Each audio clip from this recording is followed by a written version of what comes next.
Hola, ¿cómo están? Bienvenidos a Fuera de Escala. Mi nombre es David León. Y mi nombre es María José Martínez y hoy con quién estaremos hablando. Hoy estaremos hablando con Raúl Cardoso, artista plástico y diseñador industrial.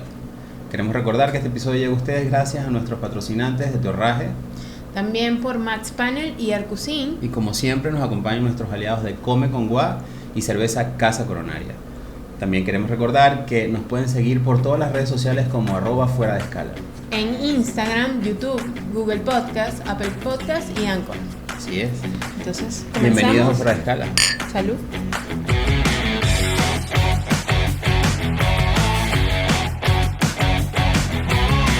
Bienvenidos a Fuera de Escala.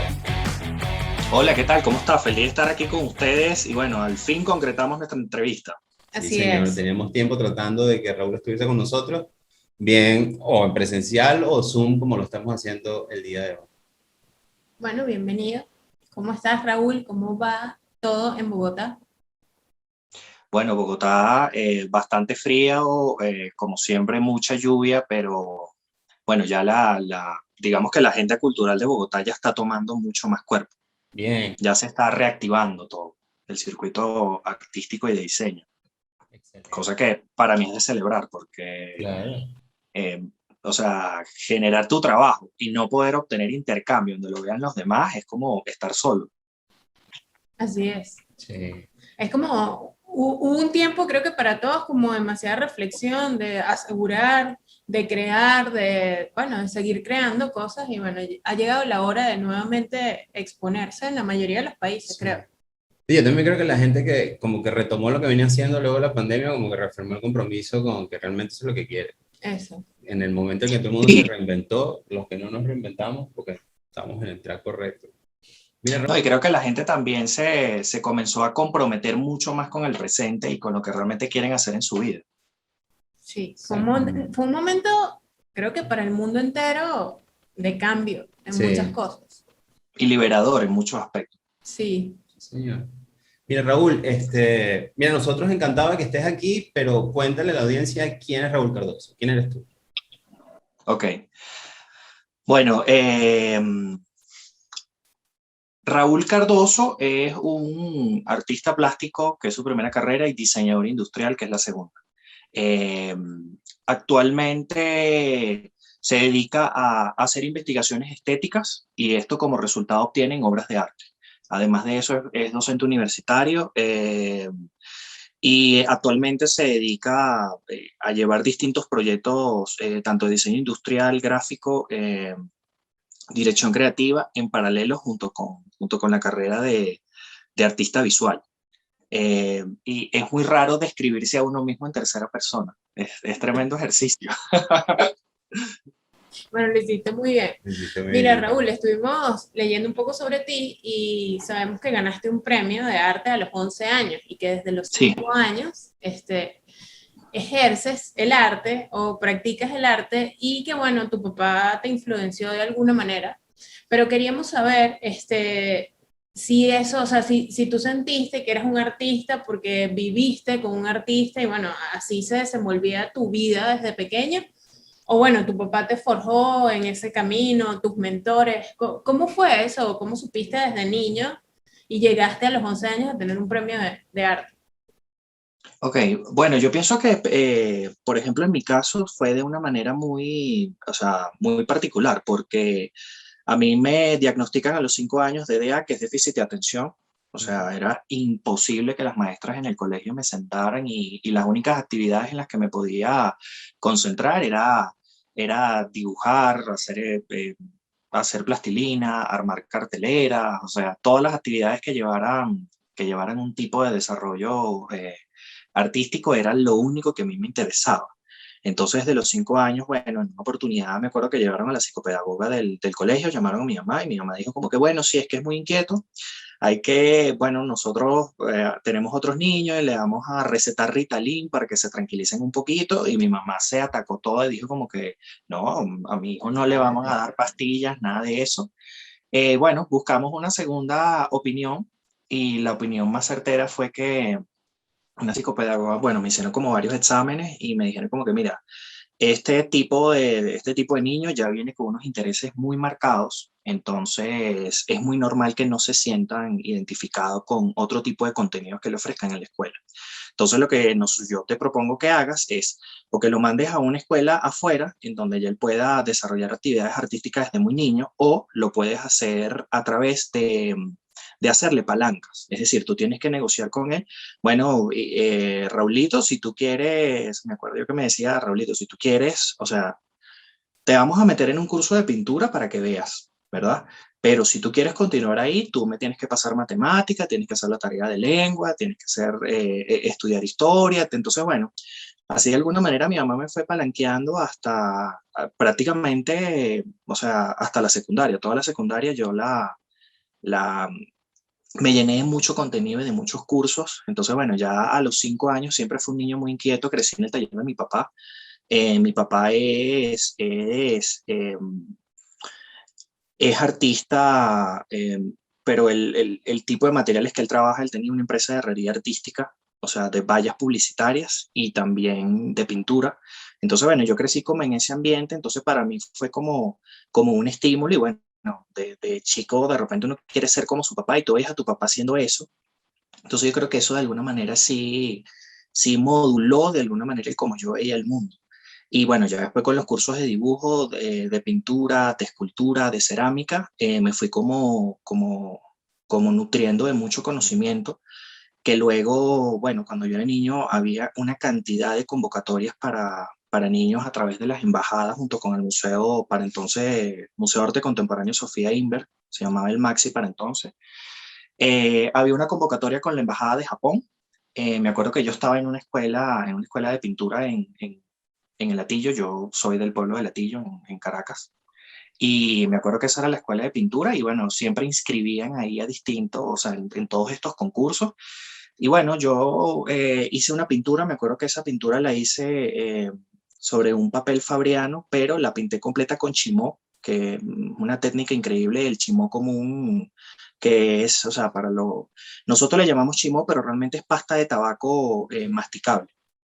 Eso junto con agua, tú generé una pintura, eso lo mandamos y bueno, quedó de primer premio en el salón de los artistas y bueno, yo no entendía muy bien qué era lo que me estaban dando, yo solamente veía la mesa inmensa en donde estaban los creyones, donde estaban las acuarelas, donde estaban todos los materiales, los blocs de dibujo y para mí eso fue, imagínate, o sea, Claro. el equivalente ahorita es que me dé 100 millones de dólares. Sí. Ah, ok. Ya, Y así me recursos sentía. limitados para hacer lo que uno hace. Exacto. Sí. Exactamente. Mira, Raúl, una pregunta. ¿Es normal que la gente venga como de academias un poco más formales, qué sé yo, de instrucciones como arquitectura, diseño, y luego vaya por investigación propia, por deseo propio al mundo del arte? ¿Cómo es que en tu caso es al revés? O sea, al principio el arte y luego y como dice María José, teniendo logros como comprobados de que realmente había tela que cortar, o sea, que había talento ahí adentro. Pues bueno, a los 11 años quedas en primer lugar en este tipo de concursos. ¿Cómo es que, más allá de que esto te valide en tu emprendimiento en el arte, porque dices, bueno, vamos a experimentar ahora el diseño, que el diseño sí, ante el arte, es una cosa más estructurada, más formal, como con más metodología. ¿Cómo, o sea, qué te lleva a meterte en ese camino, experimentar por ahí? Bueno, experimentar y Ok, graduarte, porque... Exacto. sí, bueno,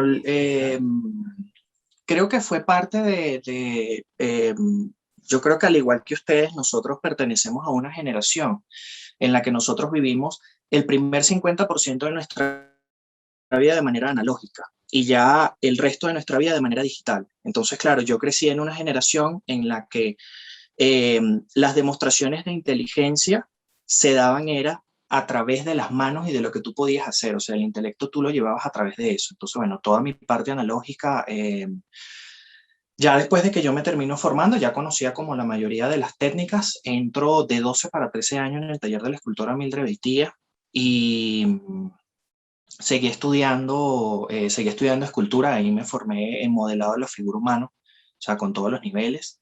Ya, bueno, prácticamente a los 15 años ya había entrado en una galería, ¿verdad? A los 14 años ya tenía los primeros cursos que yo daba en esa misma escuela de moldes y Todas estas estás en matrices. bachillerato, en el colegio, con la vida. Sí, Sí, yo dividí mi vida como en dos porque, bueno, yo había crecido como con una adversión muy fuerte a los temas de autoridad escolares. Ajá. Entonces yo te digo que yo, de verdad, ese taller de escultura Presagium, hoy en día todavía sigue accionando con su super profesora. Y te puedo decir que, o sea, la vida en general, digamos como que yo tenía una parte en donde yo no me hallaba en el liceo, yo no pensaba o sea, como mis amigos, como eso, cero. O sea, yo no me sentía identificado. Entonces, claro, para mí la vida era hacer esto rápido, hacerlo bien, para luego pasar a hacer, luego ir a la vida que quiero, que es la escultura.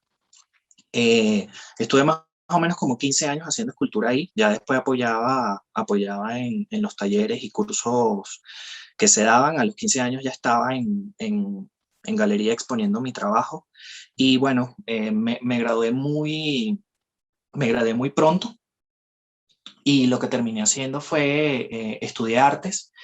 La promoción mía fue esa última generación que se dio entre lo que era la Reverón y UNEARTE, que pasó a convertirse en UNEARTE.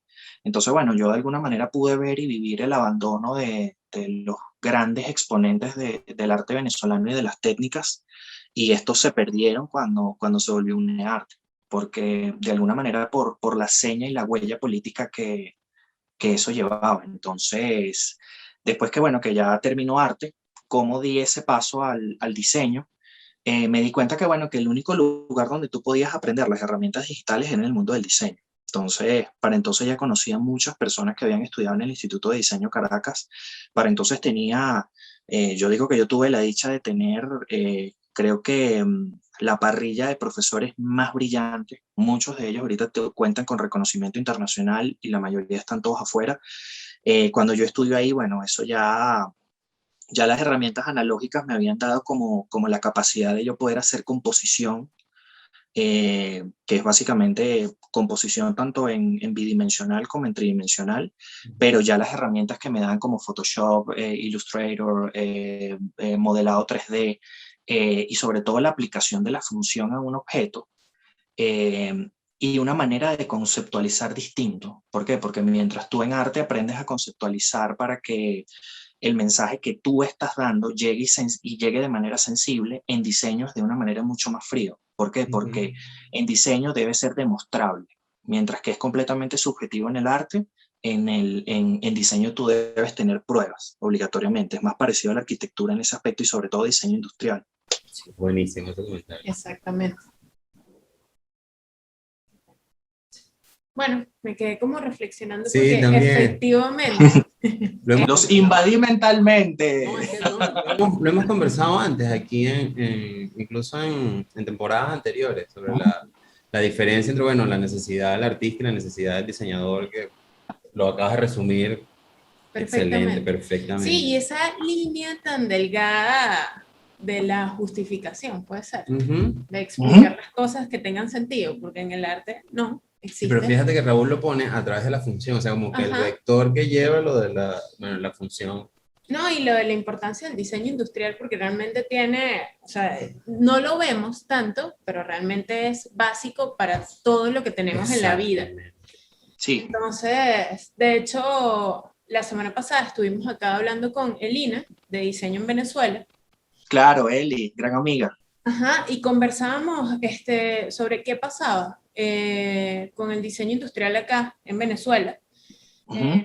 Tuve la oportunidad de participar y bueno, creo que tú conociste sobre ese concurso, el primer concurso de diseño industrial que se hizo en Caracas Sí, en 2019 y que a mí me preocupó muchísimo el resultado porque bueno, se convocó a todas las escuelas de diseño industrial, que no son muchas, pero se convocó a escuelas de diseño industrial y no participaron casi diseñadores industriales y no de los que participaron no entregó casi nadie y terminaron ganando arquitectos. Entonces yo decía, ¿por qué está pasando eso?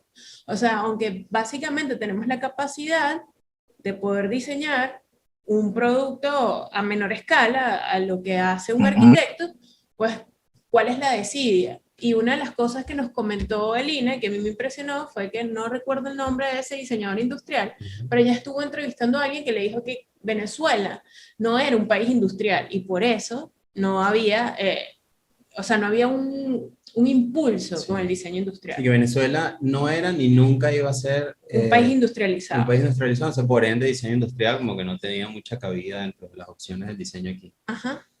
Y fue como, Sí, lo que pasa es que Venezuela tiene una particularidad y es que a nosotros nos enseñaron a consumir los americanos, o sea, los gringos fueron los que nos sellaron con el consumismo por un lado, pero por otro lado, la estética nos la trajeron fueron los europeos. Ujú. Entonces, claro, nosotros somos un país que nos acostumbramos de alguna manera a consumir y al tener dinero ya no existía de alguna manera la motivación de por qué yo aprender a hacerlo, si puedo buscar y obtener el resultado del mejor. Y para entonces tú podías me podía traer a Gio Ponti de Italia para que me construyera mi capricho de casa y se podía hacer. tal cual. Tal cual, Y claro. así Ujú. todo. Otra respuesta bombas. Ajá, que es así como que, Con todo. sí. O sea, como el Claro, resumen de cualquier situación país es que tenemos demasiado y no sabemos. O exactamente. teníamos, o no sé, pero La única diferencia con esa Venezuela era que ellos tenían muy claro de que las escuelas de arte no formaban artistas, sino que realmente el artista se terminaba formando, era con la práctica y los años después de haberse titulado. ¿Por Ujú. qué? Porque de alguna manera tú te puedes titular, pero el que tú tengas el título de artista plástico no te hace artista. La palabra artista lo único que resume es que tú eres una persona que hace muy, muy bien algo. Entonces, claro, si nosotros nos vamos a ese reducto de hacer algo bien, lo podemos encontrar tanto en las artes culinarias, en las danzas, lo podemos encontrar en muchas manifestaciones. La única diferencia era que para entonces tú necesitabas tener un bagaje intelectual desarrollado. ¿Por qué? Porque en un país en donde realmente la meritocracia y todo lo que tú tuvieras en tu, vamos a llamarlo, en tu hoja de vida, sea de estudios o no necesariamente estudios, pueden ser también experiencias, Ujú. de alguna manera validaba que tú eras bueno en eso. Entonces, por eso yo tengo como, o sea, tengo como opiniones muy encontradas con respecto a la definición de qué es un artista, porque yo ahorita, por ejemplo, puedo preguntar el bagaje de la mayoría de la gente que está generando contenido y no coinciden con el perfil del artista de hoy. O sea, no coinciden ni tampoco con el anterior. Inclusive a veces yo lo digo que es como una manera muy fácil en la era del selfie de obtener atención. Sí. sí. ¿Por qué? Porque tu trabajo está ahí, pero tu trabajo es una obra que sencillamente se queda en la cáscara. No lleva un concepto por No detrás. hay contenido.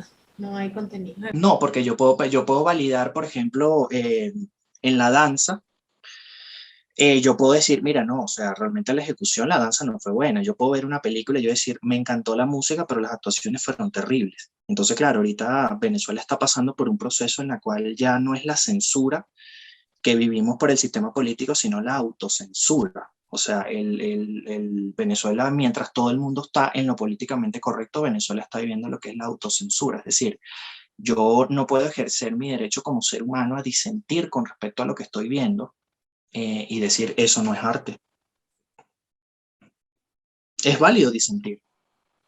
Es Sí, tu derecho como ser humano. claro. Sin embargo, considero que, bueno, sí pasa.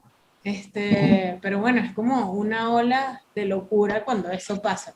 Sí, cuando alguien opina, se sale de carril Exactamente. la... O sea, se tergiversa todo, porque bueno, porque Ujú. tendría que ser algo malo que yo no esté de acuerdo contigo o no me guste, debería Exactamente. ser algo normal. Sin embargo, no sé, o sea, la evolución, la sociedad nos ha llevado a ver las cosas de otra manera, o sea, como en blancos y negros. Pero bueno, ahí vamos, yo no sé, yo ahorita hay como una etapa de aceptación de mil cosas, de todo Sí, tipo, y bueno, en cuanto al arte, a mí me llama muchísimo la atención que si hay un grupo muy grande de artistas ahora, puedo hablar quizás de Caracas, no sé tanto de cómo se está moviendo en el resto del país, pero sí estamos viendo que están abriendo galerías, que hay un estilo como muy marcado y la mayoría se ha ido hacia ese estilo, que no es pop, es. Sí, es más o Pop menos. art, es más o menos igual a lo vandálico, a intervenir lo que ya existe. Y bueno, no sé, Sí, es, es hablar como, dónde está el contenido de eso, ¿no? como O que a hubiese una dónde vas falta, con... exacto, como una falta de inquietud de algún parte, o sea, como que no puede ser que todo el mundo tenga como las mismas ganas de explorar lo mismo. Exacto, es como... O sea, Sí, cuando echas para atrás el libro de historia o ves los otros artistas plásticos de la época grande, de acá, y del colaboraban entre sí, cinetismo, ajá, que no tienen nada que ver en que, su... o sea, te comento además que tuve la oportunidad de estar en el 2018 en Barcelona, en casa de Santiago Pol, y tuve la oportunidad de decirle que iba a conocer a Cruz 10 y, o sea, escuchar los cuentos de, ¿sabes? De lo que ellos hacían en su momento, de cómo colaboraban entre todos y aunque había similitudes por el estilo, por lo que pasaba en ese entonces, no, o sea, tú puedes reconocer Claro, fácilmente de quién es la pieza. la expresión era distinta Correcto. entre ellos. Ujú. Sí, lo que ocurre es que eh, cuando a partir de 1999 en Venezuela se eliminó la meritocracia, Ujú. y de alguna manera las fichas pensantes, porque, o sea, ¿qué ocurre en la memoria o en el aprendizaje del arte en un país? Tú de alguna manera te nutres primeramente de tus maestros. Tus maestros son tus primeros contactos cuando tú estás estudiando. Entonces, si la calidad de tu maestro es muy alta, las exigencias con las que tú terminas graduándote o saliendo de donde tú te formaste pueden ser como mínimo las mismas exigencias de tus profesores y maestros. Entonces, claro, ¿qué es lo que ocurre? Cuando la fuga de cerebros empezó a ocurrir en Venezuela, fue llenado por gente que de alguna manera sus estándares pertenecían o se regían por la mediocridad, es decir, el conocimiento medio. Entonces, claro, si el conocimiento medio a eso nosotros le sumamos un país en la cual nosotros lo único que realmente estamos valorando en este momento es a la gente que tiene el poder adquisitivo y no el desarrollo intelectual, el resultado que tú terminas obteniendo es galerías que están abiertas, pero realmente lo único que hacen es el uso y la explotación comercial de conceptos que no le pertenecen.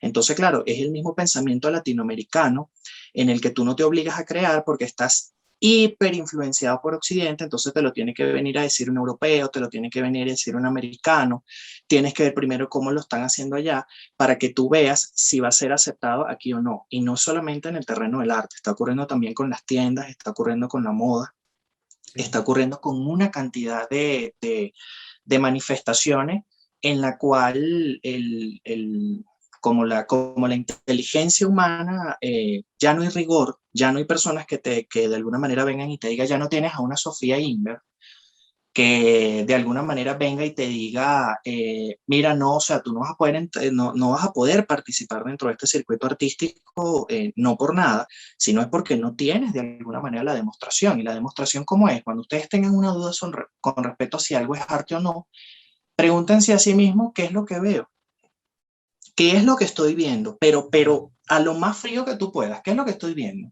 Si yo me voy a una feria internacional, no sé, a Arco en Madrid, y yo veo un vaso medio lleno de agua, que fue la pieza más escandalosa, o te vas al Art Basel, donde ves la banana pegada con cinta adhesiva ahí, describe qué es lo que estás viendo. No, yo estoy viendo un cambur, una banana pegada con una cinta. Ah, ok. ¿Eso coincide con arte? No, no es arte. Si tú vienes y tú ves unos zapatos que realmente lo que están es salpicados de pintura, ¿qué es eso? Unos zapatos salpicados de pintura. Si tú ves una pieza que tiene un volumen y lo que tiene colocado son unos stickers, ¿qué es eso? No, es un volumen con unos stickers. Entonces, claro, cuando tú te vuelves tan reduccionista, no es lo mismo. Ahora yo puedo agarrar a una persona de la calle y lo llevo al Duomo en Florencia y lo hago ver el David de Miguel Ángel, y cuando lo describa, ahí radica la diferencia. Cuando yo lleve como llamamos nosotros en Caracas, un recogelata, un mendigo, y yo lo llevo a la Capilla Sixtina y lo hago que levante la cabeza y vea y describa qué es lo que está pasando ahí arriba, evidentemente esa respuesta es lo que te va a hacer la diferencia. Pero si nosotros no practicamos el pensamiento crítico, y el pensamiento crítico va en función a todo. Y, pero en Venezuela se ha creado también una cultura de la hiperfragilidad. Si yo disiento contigo, o sea, es que tú me odias, me quieres destruir, y además de eso colocan la típica frase, me envidias. Y yo creo que realmente ya todo eso está hecho bajo una sola línea, porque yo pienso que ya bien conocemos, yo entiendo que todo lo que ocurre en Caracas es muy difícil de explicar, es muy, muy, Sí, muy difícil de explicar en todos los si tú niveles. no lo has vivido en vivo, pero te terminas dando cuenta que hay demandas legales que van a proceder. Lo que ocurre en Venezuela ahorita no se le ha dado para dar una cantidad de cosas porque Venezuela es un país forajido en cuanto a derechos de autor. Ustedes pueden en este momento llevar una obra, hacer lo que sea y eh, yo no sé si a ustedes les ha ocurrido en algún momento que ustedes se han sentido intelectualmente solos, la Sí, soledad intelectual, sí. donde tú no tienes un entorno, no tienes un proceso de intercambio, donde tú no puedes tener la devolución a nivel o inclusive lo más estimulante, aprender de alguien que sabe más que tú. Uf, eso es increíble, que tú te puedas nutrir de ese conocimiento. Esa fue la verdad, la verdadera y única razón por la cual yo decido emigrar, porque intelectualmente ya yo no me sentía acompasado con nadie. Bueno, por eso es que nace este espacio para Exactamente. buscar a otras personas que tuvieran algo que contar con contenido real, o sea, con algo que dejar realmente interesante. Entonces, bueno, ahorita cortamos y seguimos en la segunda parte, Raúl. Hola, ¿cómo están? Queremos aprovechar este espacio para agradecer a toda la comunidad fuera de escala por el apoyo y recordarles que este episodio llega a ustedes gracias a nuestros patrocinantes de Tu Herraje Max Panel y Arcusin. y recordarles que nos pueden seguir por todas las redes sociales como @fuera de escala. Vamos a comer. Vamos a comer lo que nos trajo la gente de Come con Goma. Ajá. Bueno, como siempre. Mira, está bueno lo que está hablando Raúl de un contenido sin basamento, sin concepto por Sin detrás. contenido. Un contenido. Raúl, estábamos hablando en el corte anterior sobre la expresión con y sin contenido. Cuéntanos más de lo que venías conversando. Bueno, es un tema muy complejo y el capítulo Venezuela en Latinoamérica es el mejor ejemplo de ello. Bueno, fíjense algo. Eh, es muy difícil que nosotros podamos definir realmente cuál es el tema de la problemática del contenido si nosotros no definimos cuáles son los parámetros de los creadores del contenido. Y la única manera de nosotros poder contrastarlo es poder contrastarnos contra nosotros mismos, es decir, el venezolano contra el propio venezolano. El venezolano, la práctica del venezolano de hace 30, 40 años contra la práctica del venezolano actual, porque al final somos la misma gente y bueno, de alguna manera nuestra nacionalidad tiene unas características muy particulares. Fíjense. Uno de los problemas que tuvo la Universidad Central cuando se formó, sobre todo muy grande, era que Venezuela, dentro de todos sus aspectos, se quería la pluralidad, se quería que todo el mundo pudiera tener acceso a la educación. Y cuando eso ocurrió, se tuvo que hacer el levantamiento de varias materias que se llama la ética. Pero, ¿por qué la ética? O sea, por qué tendrían que enseñarme en la universidad la ética? La ética nació porque se dieron cuenta que el perfil del venezolano, dentro de muchos de los valores que tenía, ¿verdad? La mayoría de ellos estaba no solamente invertidos, sino que no contaban con un nivel intelectual ni educativo anterior. Basta con que nosotros busquemos en nuestros antecedentes familiares y nos vamos a dar cuenta de que estamos mucho más cerca de lo que viene siendo un campesino que a lo que viene siendo linajes de familias que se han estudiado y estudiado y estudiado. Pero eso es por la propia fundación del país. Cuando yo me creo, yo de alguna manera nazco en un hogar en donde a mí no me enseñan a poder contrastar qué es lo que está bien ni qué es lo que está mal. mis valores de alguna manera crecen en una escala invertida. Entonces, ¿cuál es el resultado? O sea, ¿cómo la masa intelectual de un país dio respuesta a eso? Crearon algo que se llamaba la ética. Entonces, cuando yo veo una persona que no hace una práctica de valores, ¿verdad? De los valores que aprendió en su casa, mucho menos los va a poder llevar a su trabajo. Entonces, como no lo va a poder llevar a su trabajo, el resultado cuál es que nosotros tenemos el perfil de una persona que hacen uso y explotación comercial, mejor llamado plagio, en un país en la cual si los valores tú no los aprendiste en tu casa, de que hay maneras sistemáticas de robar, más allá de que tú tomes algo que de manera física, el robo de las ideas también existe. Entonces, claro, para eso nació la ética en las universidades. En las universidades, los creativos que tuvieron la oportunidad de estudiar en una universidad se van a dar cuenta de que quien llevaba los procesos éticos de copia en cuanto a lo que hacían tus otros compañeros eran tus profesores, ¿verdad? Pero esa práctica se tenía que hacer de esa manera porque los valores en tu casa no estaban. Entonces, claro, lo primero que nosotros tenemos que definir con respecto a estos creativos que hacen uso y explotación comercial de unas ideas que no les pertenecen, es que tienen una escala de valores diferente a las demás personas. Eso es lo primerito que tenemos que tener, que hay un declive en la cual en este momento nosotros podemos valorar mucho más a alguien por el dinero que tiene, más que por el propio trabajo en sí, por el trabajo per se. Entonces, claro, son trabajos en los cuales no hay demostración de inteligencia, sino que es sencillamente una réplica de lo que ya ocurrió y fue pensado intelectualmente en un país afuera. ¿Por qué? Porque ustedes se preguntarán, bueno, pero ¿por qué esto es aceptado y por qué esto tiene éxito? Porque el perfil del venezolano cambió también. O sea, ya nosotros veníamos con una cultura de esnobismo extremadamente grande. Ese de está barato, dame dos, ese proceso de consumismo que nosotros teníamos para entonces, de alguna manera en arte, ustedes se dan cuenta que en la historia nunca han existido tantos artistas como ahorita. Pero ¿por qué la gente quiere ser artista? ¿Por qué la gente quiere ese título? Bueno, primero que nada porque está, por ejemplo, en Venezuela, absurdamente bien pagado. Exacto. O sea, tú vendiendo una obra puedes tener eh, el salario mínimo por el pago de una obra de 100 personas en toda su vida. Eso es lo que puede costar una obra en el país, en esa conversión entre la moneda que rige en Venezuela y el dólar. Entonces, ¿qué es lo que ¿qué es lo que termina ocurriendo? El basamento conceptual de este perfil de creativo y la gente tiene que aprender a determinar la calidad de lo que está ocurriendo y de lo que está pasando.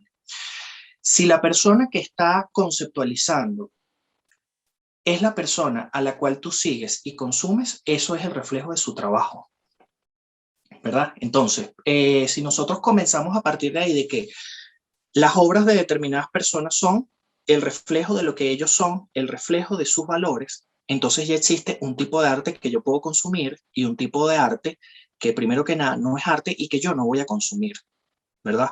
A lo que nosotros podemos entender esa sutil diferencia, vamos a poder ver mucho más claramente qué es lo que realmente está pasando y ocurre en el país.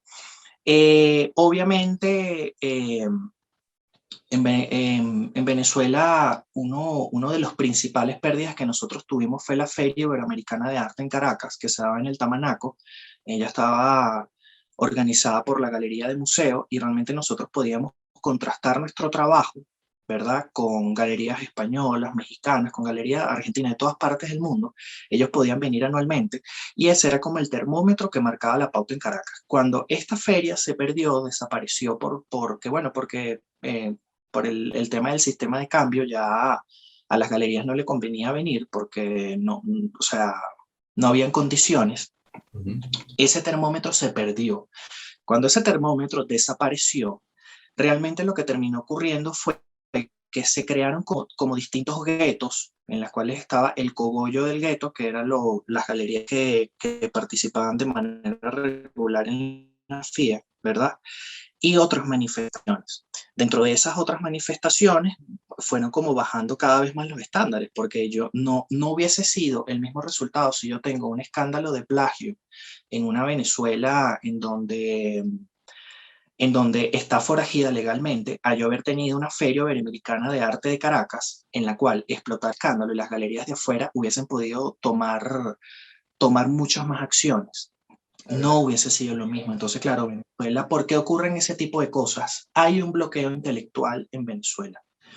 Realmente ese proceso de bloqueo intelectual lo único que dice es que nosotros no podemos contrastarnos ahorita con ningún país, no tenemos intercambio cultural con ninguna nación en este momento. Y de alguna manera las manifestaciones artísticas, ¿cuáles son las motivaciones para que estas personas entren en ese negocio? Yo he tenido la oportunidad de verdad de conocer el 70% de los artistas que están presentes en este momento en el país, y conozco muy de cerca los casos de cada uno, porque de alguna manera me gusta saber qué es lo que se está produciendo y lo que se está haciendo ya. Entonces, claro, ¿por qué tú puedes tener, o sea, por qué tú tendrías que convivir con un arte de esta manera? Porque sencillamente no están dadas las condiciones. Pizza pastel para un estudiante es completamente inviable en este momento en el país, porque no hay solamente los materiales. Anteriormente se conseguían, pero sin embargo siempre ha sido costoso. Es una carrera muy costosa, en el sentido en la cual si tú necesitas tiempo para aprender a dibujar, para aprender a esculpir, para aprender a modelar, no vas a tener tiempo para poder trabajar a veces en muchos aspectos. Por eso los procesos de estudio siempre se dan cuando uno está joven, para que los padres puedan apalancarte. El resultado que nosotros obtenemos de esto, ¿cuál es? Tiendas que venden objetos de diseños copiados afuera. Entonces, claro, como les comenté, cuando nosotros iniciamos la práctica y decimos, párate enfrente y dime qué es lo que estás viendo. ¿Estás viendo una escultura? No, estoy viendo una réplica desmejorada de lo que está afuera. Entonces, claro, ¿eso puede ser llamado una galería? No, eso es una tienda de objetos. Sí. Eso es una tienda de objetos, porque para que haya una galería, en Venezuela no hay galerías. Eso es importante que nosotros lo podamos definir. En Venezuela lo que hay son tiendas de arte. Galerías son muy, muy pocas. ¿Por qué? Porque para galería tú necesitas un trabajo curatorial, necesitas un rack y un pack de equipo muy grande. ¿Para qué? Para que tú no tengas una visión muy corta acerca de lo que tú estás desarrollando. O sea, sí existen galerías prestigiosas en Venezuela, sí, y son consideradas galerías, sí, pero la mayoría de los que existen, yo me atrevería a decir que el 90% de lo que existe en Venezuela son tiendas de arte. ¿Por qué? Porque al final ¿cuál es la diferencia entre yo ver una de estas piezas que no sé en cuánto las venden, $2.500, y una figurita que yo compro de yeso, un bizcocho de cerámica para ser intervenido? O sea, no hay diferencia en ello, porque al final el material tú lo dominas para conseguir eso. Pero la verdadera fuente que alimenta intelectualmente esas piezas son quien las pensó afuera. Entonces, claro, al estar de nuevo, vamos los latinoamericanos hiperinfluenciados por Occidente a que nos digan qué es lo que está bien y qué es lo que no está bien. O sea, no, nosotros tenemos que generar pensamiento crítico. ¿Que eso es arte? Eso no es arte. Pero se vuelve mucho más interesante y la conversación empieza a subir la temperatura cuando nosotros investigamos el perfil del cliente. Porque el perfil del cliente ya no viene, mientras anteriormente el perfil de éxito que nosotros consideramos como éxito dentro del medio artístico, venía siempre la parte intelectual, el desarrollo intelectual, venía acompañado y soportado con una estructura económica. En este momento no. En este momento lo que nosotros estamos viendo es que el poder adquisitivo está en manos de gente que de alguna manera el perfil fue marginado porque se mantuvieron al margen de ellos poder obtener una educación. Entonces, claro, señores, el que una pieza cueste $10.000 no la va a hacer mejor. No, si no hay... ¿Y el perfil del cliente cuál es? El perfil del cliente que uno llama es lo que uno llama para explicárselo un poquito a los que no estén familiarizados con las palabras de los venezolanos. Hay un término que se da muchísimo en Venezuela, que se llama enchufado. Y enchufado es toda persona que se haya usufructuado de prácticas no éticas, ¿verdad? Para obtener el dinero. Entonces, claro, la mayoría de estas personas, muy alineado con lo que los últimos 20 años han sido en el gobierno, ha sido el eliminar primero que nada la meritocracia. Porque si cuando tú decidiste eliminar los méritos, automáticamente cualquier persona que tuviera un nivel inferior podía acceder a eso. Entonces, intelectualmente, los resultados de eso no es lo mismo. Pero entonces, claro, ¿cuál es el perfil de un enchufado o del enchufado que de alguna manera puede consumir arte? Eh, no está acompañado de un desarrollo intelectual. Es sencillamente un objeto decorativo que se compra. Es una mercancía más, o sea, me ha tocado ver proyectos en los cuales el sofá tenía un precio de $100,000 y la obra salía en, por decirte algo, $4,000, y sin embargo ellos le dan mucho más valor a una cartera y a un sofá que a la propia obra de arte. Entonces eso lo único que nos dice es que no hay un acompañamiento intelectual dentro de esa formación. Entonces, claro, el que nosotros aplaudamos, el que nosotros celebremos y el que nosotros coloquemos en un momento en donde en Venezuela no se están haciendo cosas, eso no significa que todo lo que se haga axiomáticamente es talentoso y está bien, para nada. O sea, no todo lo que se hace allá está bien. Pero ¿cuál es el perfil de estos artistas y de estos clientes? Que tienen un comportamiento que no es sostenible en el tiempo. Y no solamente eso, sino que realmente no da aportes artísticos, porque yo no voy a colocar en la autopista una obra que tenga dudosa su autoría. O sea, nunca lo voy a hacer. Yo no voy a agarrar y voy a colocar una escultura de 2 metros de algo que es ampliamente conocida de que es un plagio, porque nosotros estamos sufriendo dos procesos en la humanidad. Ya nosotros pasamos la globalización en la cual todos estábamos conectados. Ahorita viene un proceso que se llama la desmaterialización, es decir, yo necesito menos materia para sustentar un concepto. Entonces, claro, si nosotros ponemos a ver cuáles son los árboles más grandes que nosotros tenemos en el arte venezolano, y solamente las referencias más poderosas van a ser Cruz Diez y Soto. Entonces, claro, tenemos otro perfil de artista que ya no es el que no se ha formado intelectualmente, sino es el romántico artista que solamente se enfoca en que el arte venezolano gira en torno a Cruz Diez, y realmente no es así.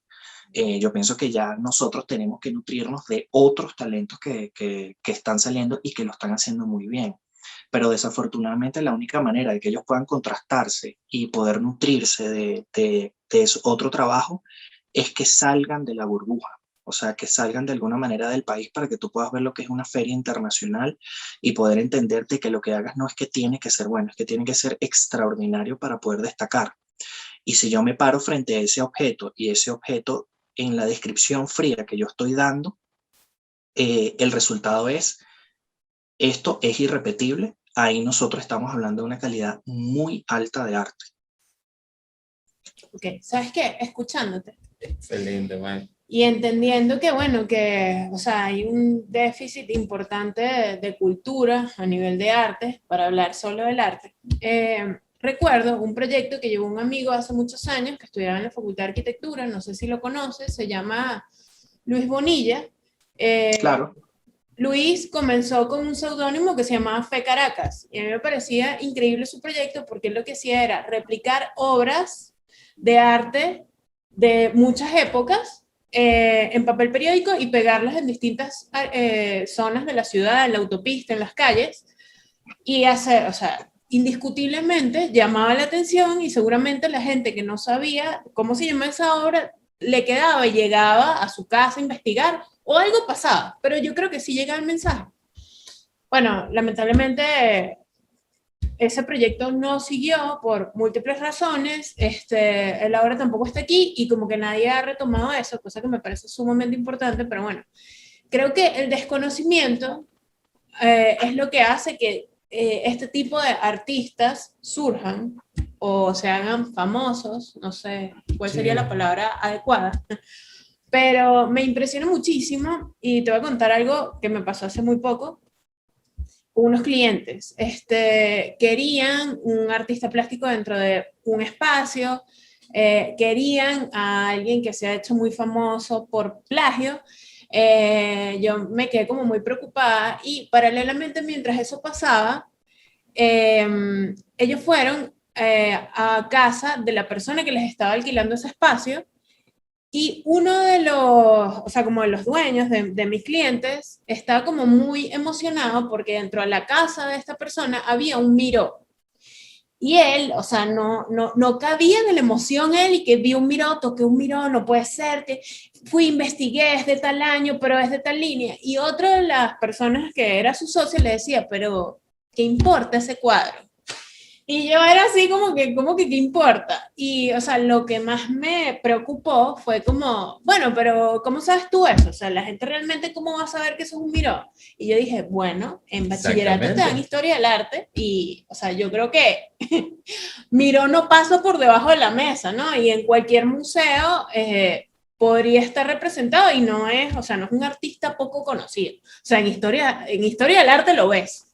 Es básico. Sí, y cuando escuché a esa persona dije, bueno, mire, es que hay mucho, mucho que hacer. Entonces, por eso creo que sí, es el éxito de este tipo de obras, ¿no? No desconoces de lo que está pasando afuera.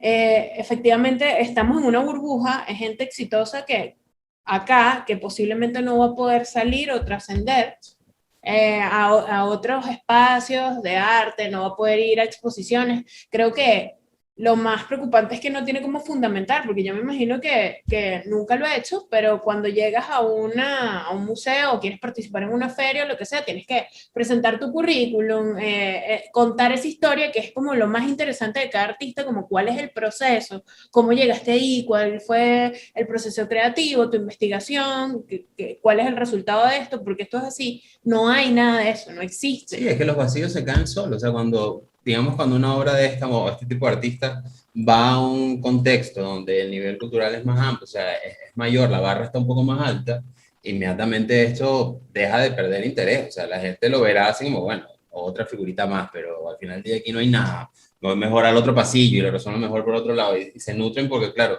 el referente de calidad tiene que ver con, o sea, es totalmente subjetivo. Entonces, si no tienes nada de criterio a lo interno, tu Ajá. nivel de calidad, llamas calidad, la cosa que es como muy llana, pues. Entonces, con todo Pero esto, tú sabes cómo se tira de la manta para revelar lo que está ocurriendo ahí. Ujú. Eh, Observa cómo se expresan. Sí, claro. Hagan un pequeño ejercicio y ustedes busquen la pieza original y vean el basamento conceptual del original y luego vean el de la copia. Ahí se van a llevar una gran sorpresa. Se van a dar cuenta que Caracas está minada de monedas de cuero. Son sí, falsas. sí. Bueno, es que realmente como que todo este movimiento no tiene voz, o sea, no hay nada, hay una imagen y ya.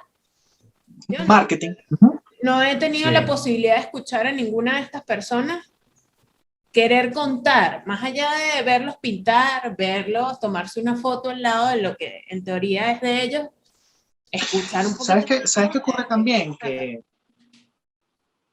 yo pienso que si invirtieran por lo menos un 10% de cómo se ve en estudios, por lo Claro. menos tuviéramos señales de esperanza. Sí. Sí, Bueno, lo Era relevante muy también, alentador. lo que se comparte de manera relevante en función a esas piezas o a ese mundo que está pasando son los precios de las piezas. Eso es todo. exacto. Es lo único que Es realmente es el como, sinónimo de opulencia es lo para único que cierto realmente se grupo de comparte. gente y ya. Esta pieza me Sí es costó. cierto que el arte tiene una característica y es que es el mercado más especulativo que existe entre los seres humanos. Entonces, ¿qué es lo que termina ocurriendo?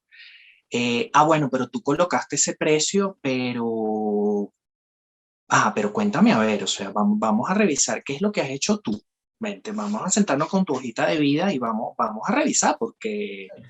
Y ahí te das cuenta que son cascarones, o sea, artistas que tú terminas viendo y en su hoja de vida, o sea, una hoja de vida de un artista está formado por tres partes. La primera que viene siendo el inicio y origen, el segundo, el calendario de exposiciones y el tercero es la hoja de estudios. La hoja de estudios es muy probablemente una de las más importantes, porque es la que valida que tú no estás mintiendo. Es la única que valida que realmente lo que tú estás haciendo es un trabajo que lo hiciste de manera consciente, pero tú ves el basamento conceptual es que no hay basamento conceptual, no existe. No No existe. hay. No, Existe es que tú basamento Mucho, ves, conceptual. no, pero es que no hay. mucho del criterio de la compra de arte es la visión de la inversión. O sea, yo compro una Exactamente. pieza tuya, pero bueno, yo sé que tú vas a ser famoso, te vas a revalorizar en el tiempo, entonces lo que hoy estoy pagando en 10 bolívares, mañana lo podré vender en 1 millón, porque bueno, porque sí, pero aquí ese concepto se cae porque básicamente no hay nada detrás que soporte No, y no revalorizar sabemos qué. si hay un camino realmente, o sea, ganas de seguir, Claro, de hacer otra cosa, o bueno, o que en el camino esa gente se vaya enderezando a decir, bueno, ya no quiero hacer cosas de esta manera, ahora voy a impulsarme realmente, voy a yo me estudiar, miro. voy a crear, no lo sabemos. Pero Tú sabes uno de los grandes problemas que, por ejemplo, tuvo Venezuela cuando solamente se quedaban con la persona y no con el resultado de su trabajo. Era que, por ejemplo, en Venezuela nosotros buscamos las premiaciones del Salón Pirelli, buscamos las premiaciones de todos los salones que se hicieron allá y te vas a dar cuenta que muchos de ellos cambiaron de carrera. Entonces, esos premios realmente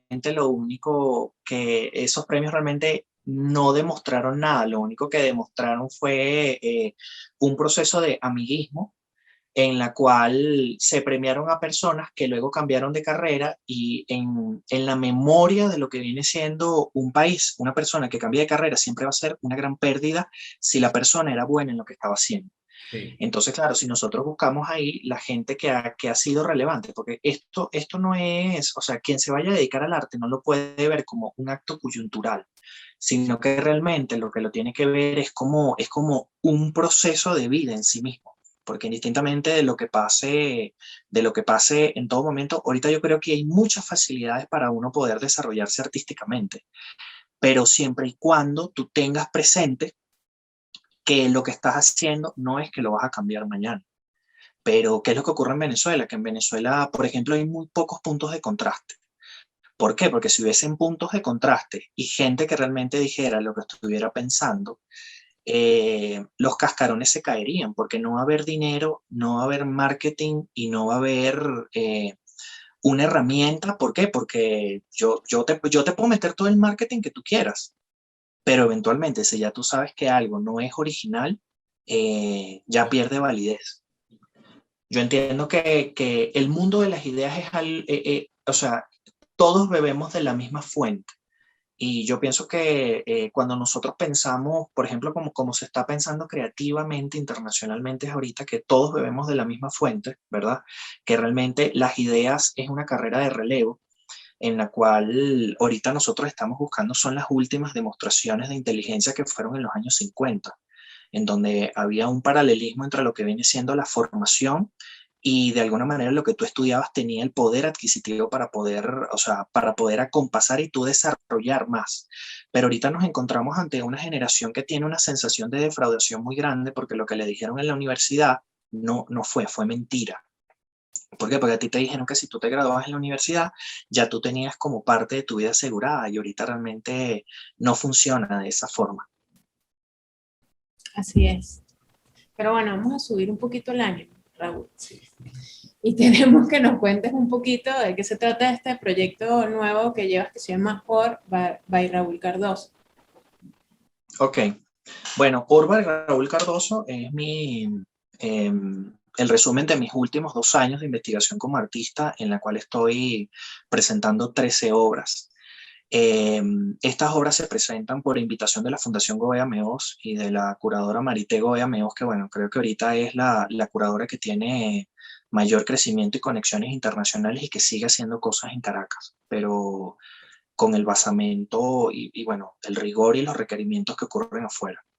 Ella hace una invitación porque, bueno, ya tiene muchas conexiones con muchas instituciones afuera por la fundación y entre ellos hay una plataforma que se llama Vortic.art, www.vortic.art, y esta plataforma participan museos, participan galerías y participan estudios. Entonces, bueno, para mí ha sido un gran placer poder entrar dentro de esta plataforma. Ellos están radicados en Inglaterra, en Londres, entonces desde ahí se lleva todo esto.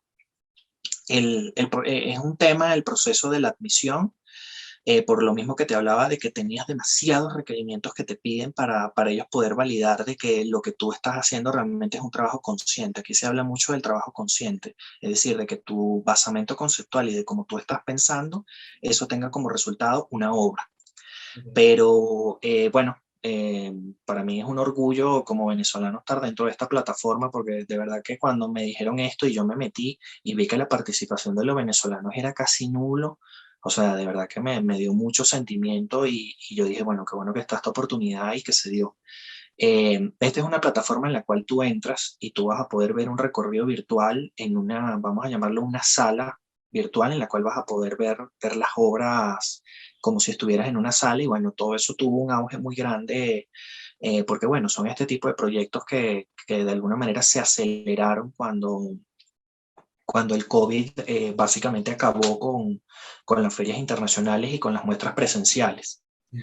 Entonces, claro, cuando te meten en la parrilla de artistas de una talla muy alta en esta plataforma, el resultado que tú tienes que obtener tiene que estar no solamente muy bien pensado, sino que el resultado estético debe probarlo, debe comprobarlo. Y bueno, nosotros estuvimos haciendo este trabajo, esto fue un trabajo que se realizó desde principios de este año y ya ahorita, desde el 23 de julio, ya lo podemos apreciar. Está formado por 13 obras, en las cuales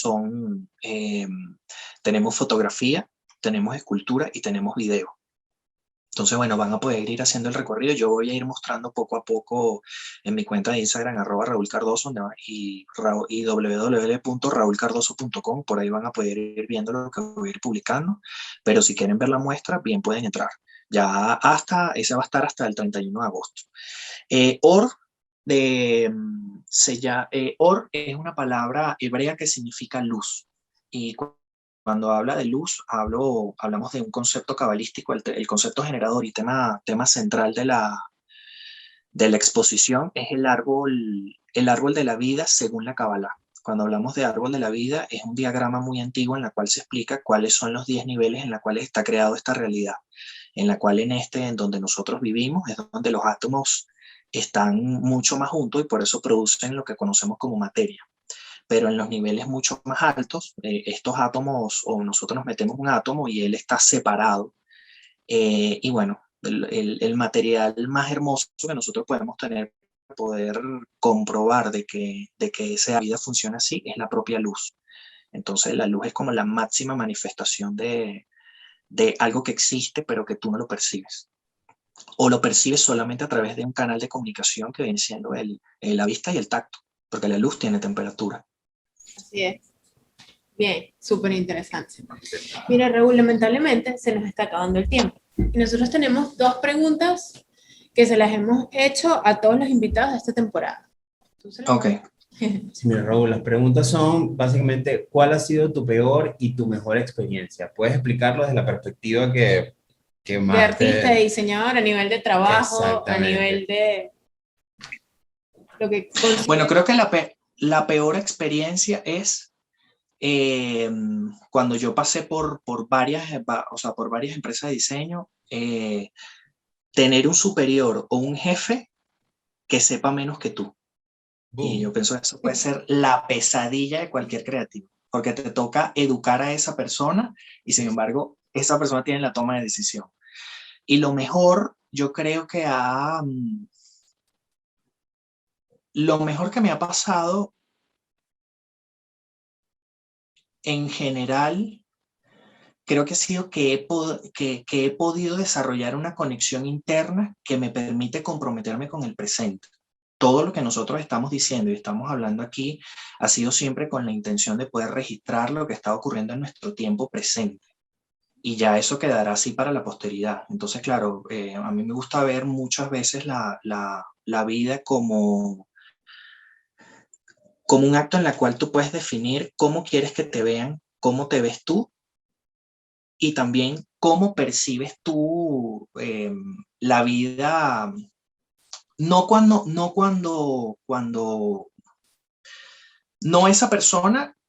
Hay un momento por ejemplo, yo como creativo lo veo muchísimo en la cual tú vives el mundo, pero hay un momento en la cual tú cierras la puerta de tu cuarto ¿verdad? Tú te estás quitando la ropa, te quitas los zapatos, estás tranquilo, o sea, no solamente la desnudez física para ponerte una pijama, sino que eh, ese momento en el cual Raúl habla con Raúl y cada uno de ustedes habla con ustedes, si ustedes tienen trabajado ese momento y ese momento es pleno, ustedes realmente están siendo verdaderamente exitosos, porque ahí es donde realmente, ahí es donde se presentan las inseguridades, donde se presentan los miedos, donde estás rumiando pensamientos. Pero ya una vez que tú trabajaste eso, creo yo que ay, ya todo lo demás termina no importándote. Wow, bien. Excelente Buen cierre. reflexión de... Sí. ¿Qué más vamos a decir? Que como otra vez Sí, que, nos quedamos ajá. pegados. Mira, no, Raúl, estamos súper agradecidos de que hayas aceptado la invitación de estar aquí en Fuera de Escala. De verdad que es una conversación que tenemos pendiente de hace tiempo. En lo personal te había visto en conversatorios. Hay preguntas que se quedan en el aire. Por ejemplo, lo que tiene que ver con la resignificación, o sea, temas Sí, que tú has vale. tocado. Ah, claro. Bueno, le puedo resumir rápido, Dale. cortamente, Dale. qué es el proceso de resignificación, porque, bueno, ¿de dónde sale este tema de la resignificación? Mira, y esto se lo ha compartido a muchas personas porque, bueno, a mí he tenido la oportunidad de educar a mucha gente en Caracas, no solamente desde el punto de vista del diseño, sino también desde el arte y a través de los cursos que doy en Cardoso Studio. Entonces, yo dije como que, mira, estaba viendo como muchas falencias en cuanto a contenido frente a todo lo que estaba ocurriendo por la fuga de cerebros. Entonces yo digo como que, bueno, ¿cómo puedo hacer para yo devolver algo y que estas herramientas le puedan funcionar a todo el mundo indistintamente de la disciplina creativa en la que se encuentra? Entonces, yo tomé ese proceso de cambiarle significado a algo, como lo es, yo lo llamé resignificación, ¿verdad? Re porque es hacerlo de nuevo y significación porque nosotros podemos cambiar la forma en la que vemos algo, lo que sea. El proceso de resignificación es un método que yo he estado desarrollando, de todas maneras viene próximamente en un libro, en la cual va a ser como una especie de guía para creativos, para que de alguna manera lo que sea que tú tengas en tu cabeza lo puedas llevar hacia adelante y que sepas cómo controlar eh, el no sentir, el no estar hiperinfluenciado, porque yo decía, Dios mío, pero ¿por qué esto está ocurriendo tanto en Caracas? Esto debe tener una razón más allá del dinero, más allá del enchufismo, debe tener una razón más allá del oportunismo. ¿Qué es lo que está pasando? Bueno, me tomé en estos días, aquí en Colombia, una persona que vivió mucho tiempo en el marketing, ahorita se dedica a la educación, que se llama Jorgen Clary. Él se ha dedicado sencillamente es a compartir conocimiento en neurociencia. Y parte de lo que estaba, de la gran sorpresa que me llevé en ese momento, después me puse en contacto con ellos y ellos me pasaron unos estudios, una información muy valiosa en la cual se determina que cuando tú ves algo ocurre con el cerebro, cuando tú ves a una persona haciendo algo y esa persona hace algo y no solamente tiene reconocimiento, tiene estatus y tiene aceptación social, tú lo ves, a ti te gusta, pero tú te olvidaste de eso. Bueno, resulta que eso que tú piensas que fue un pensamiento residual que va a la papelera de reciclaje y la borras, resulta que no se queda ahí. Eso es un pensamiento que queda, vamos a llamarlo como de manera lateral, invadiéndote mentalmente. Entonces, claro, cuando tú terminas viendo eso y te gusta tanto una idea, en algún momento la mente hace una trampa que se llama disonancia cognitiva. Y en ese momento tú terminas pensando que esa información realmente la pensaste tú. Por eso es que ocurre tanto que se dan varios criterios. Wow, creo que hasta se movieron la postura. Sí, sí, sí. Bueno, ¿qué es lo que termina ocurriendo con el cerebro con eso? Que por eso terminan ocurriendo tantas ideas. Tú puedes, por ejemplo, te pasas una hora viendo Behance y Pinterest y eventualmente tú vas a pensar que estás creando algo y realmente no lo creaste, lo único que hiciste fue que lo viste. Entonces, claro, si todas las ideas es una carrera de relevo y, por ejemplo, yo estoy haciendo o diseñando una mesa en este momento, ¿verdad? Yo veo todas las mesas anteriores. El resultado de lo que yo estoy haciendo, el primer resultado va a ser una mesa que ya exista, pero el segundo ¿verdad? Bajo el proceso de resignificación, el resultado que tú terminas aplicando es que va a ser una mejora, porque en la carrera de relevos, la mesa como concepto debe seguir hacia adelante. Entonces, realmente, ¿qué es lo que haces tú? Yo tomo esto, le doy nuevas propiedades a esa pieza y esa pieza sigue hacia adelante. Pero resulta que en 5 años lo va a tomar alguien más y lo va a llevar hacia adelante. Entonces, claro, el proceso de las ideas ahorita, como se está llevando de manera global, es entendiendo que las ideas no le pertenecen a nadie, porque el primer momento en el que yo lo publico, cualquier persona puede llevar ese concepto hacia adelante. El único problema es que ustedes se dan cuenta de que el perfil del artista ahorita tiene que ser obligatoriamente un proceso egoico. O sea, un proceso en el cual se vea súper empoderado el artista como un ser humano que, pero tú ves el resultado y tú dices, pero esto es un plagio, o sea, esto se cae y no solamente eso, sino que no es sostenible en el tiempo. No es sostenible en el tiempo, ¿por qué? Porque, mira, la venta de copias en el mundo existe y bueno, el mundo de la moda nos los puede validar, Sí. pero jamás vas a encontrar a una persona que llegue a un lugar y se presente por primera vez y diga, mi cartera es copia. Es que imagínate. Todo lo contrario, lo que quieres es emular. Y bueno, ese proceso de resignificación, bueno, les voy a compartir en mi Instagram, está más o menos como un 20% del contenido completo que estoy desarrollando ahorita. Ese que viste fue en el Centro Cultural, eso fue en el BOD, creo, esa charla, sí. Sí. Bueno, ahí van a poder entender cómo hacemos un paso a paso para que nosotros podamos llevar unas ideas que sean coherentes y no solamente eso, sino que no te caigas en el momento, porque mira, nada que no se pueda decir está bien. Y cuando tú buscas a un creativo y si ese creativo no hizo el proceso profundo de reflexión, te va a dar sencillamente como que no, porque es que esos son mis colores, no, porque es que esto no sé qué cosa, esto lo hice yo, y tú te pones a ver, pero no me hables de colores ni me hables de eso, háblame realmente de cuál es el motivo de vida para que eso que tenemos al frente naciera. O sea, ese proceso de que la gente exprese realmente qué tenía en su cerebro. ¿Por qué no lo explican? Porque no lo hicieron ellos. Exactamente. Entonces no se queden con la técnica, no se queden únicamente con lo que están viendo, sino es como, no sé, utilizar a David de Miguel Ángel. Wow, es que el cuadro está increíble, un David de Miguel Ángel intervenido, pero, bueno, pero obviamente, o sea, no va a llamar la atención. Estamos hablando que es una de las esculturas más icónicas de la humanidad. Obviamente el resultado va a ser bueno. O utilizar marcas de moda de manera desmedida, que ahorita ya inclusive lo declaro un poquito asqueado, o sea, ya no quiero saber de marcas de moda.